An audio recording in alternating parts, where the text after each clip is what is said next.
Good morning everyone, welcome back and we will start our video from stanza 4th of Ball poem by John Berryman।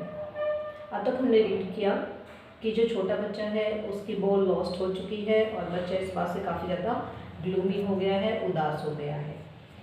After that जो poet है वो बच्चे को console करने की भी कोशिश करता है, उसको मनी ऑफर करके, उसको डाइम ऑफर करके, उसको अनदर बॉल ऑफर करके, लेकिन जो बच्चा है वो हर चीज़ के लिए डिनाई करता है because he wanted the same ball that he had lost.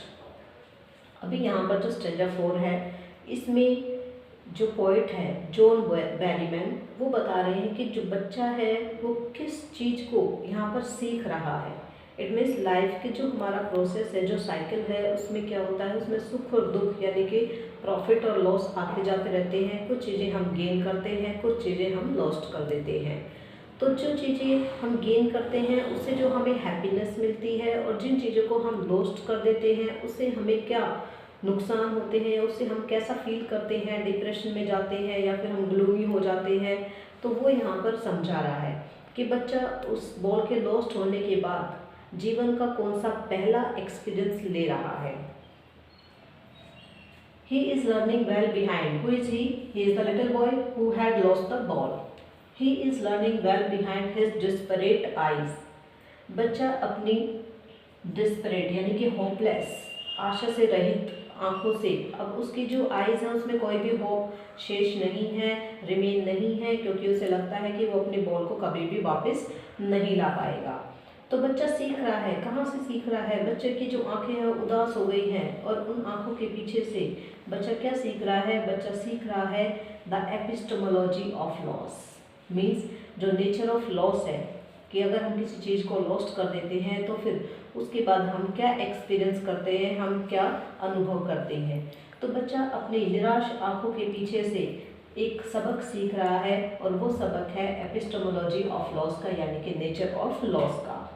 How to stand up, बच्चा सीख रहा है कि नुकसान होने के बाद कैसे वापस उससे उबरा जाए और कैसे उसके अगेंस्ट जो है खड़ा हुआ जाए। कुछ लोग ऐसे होते हैं जो कि चीज़ों के लॉस्ट हो जाने के बाद क्या हो जाते हैं, डिप्रेस हो जाते हैं और बिल्कुल होपलेस हो जाते हैं। लेकिन कुछ ऐसे होते हैं जो कि हर चीज़ को बियर करते हैं, प्लस में अपने आप को प्रूव करके दिखाते हैं कि हम इस लॉस के बाद भी अपने आप को स्टैंड अप कर सकते हैं, यानी कि उस चीज़ का सामना हम कर सकते हैं। लेकिन बच्चा ये भी सीख रहा है कि नुकसान के विरुद्ध कैसे खड़ा हुआ जाए।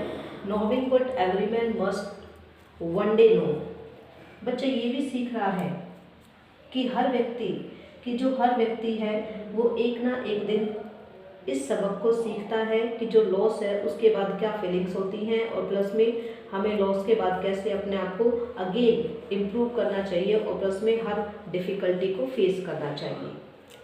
And most know many days, कुछ ऐसे लोग हैं जो कि एक्सपीरियंस होल्डर हैं, जो इस लॉस के बारे में पहले से ही जानते हैं, उनको पहले से ही नॉलेज हो जाती है क्योंकि वो काफ़ी एक्सपीरियंस गेन कर चुके होते हैं। तो जीवन के जो कड़वे अनुभव होते हैं, जो बिटर एक्सपीरियंस होते हैं वो ले चुके होते हैं और लॉस्ट की जो प्रोसेस है, प्रॉफिट की जो प्रोसेस है, उन सभी को वो पहले सीख चुके हैं। और वो ये भी सीख चुके हैं कि किस तरह से जो लॉस है उसके अगेंस्ट हमें खड़ा होना है और अपने आप को अगेन फिर से क्या करना है। और कुछ लोग ये भी जानते हैं जो कि एक्सपीरियंस होल्डर हैं कि हमें कैसे नुकसान के विरुद्ध अपने आप को खड़ा रखना है और कैसे डिफ़िकल्टीज़ को बियर करना है, फेस करना है। I have written here meaning of some words. Epistemology of loss means understanding the nature of loss. What is the meaning of epistemology? Epistemology means knowledge. It means epistemology is the study of the nature of knowledge itself. I hope students कि आपकी समझ में आ गया होगा। Thank you.